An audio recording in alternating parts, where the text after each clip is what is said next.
Bismillahirrahmanirrahim. Assalamualaikum guys. Okey, hari ni berlainan sedikit lah video saya. Saya nak berceritakan tentang ni, career transition saya. Kita jadikan contoh lah ya. Sebab apa? Sebab saya ni pun cute ni.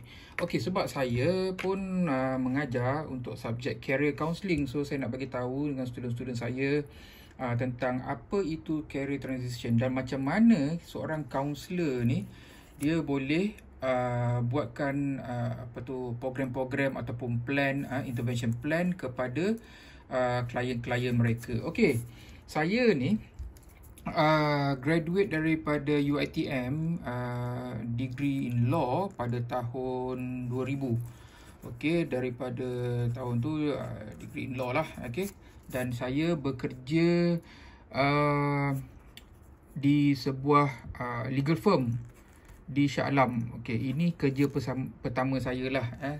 Ini bukan kerja apa pun. Saya cuma menjadi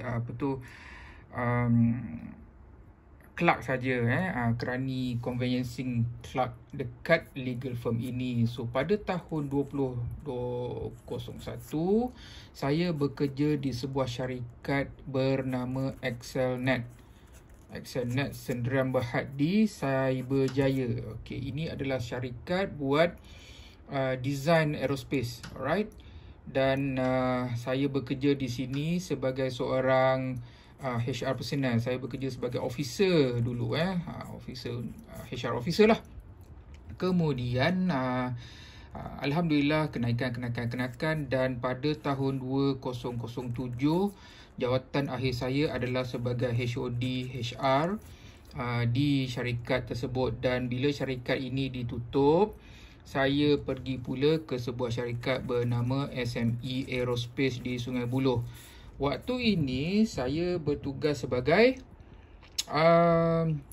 training exec.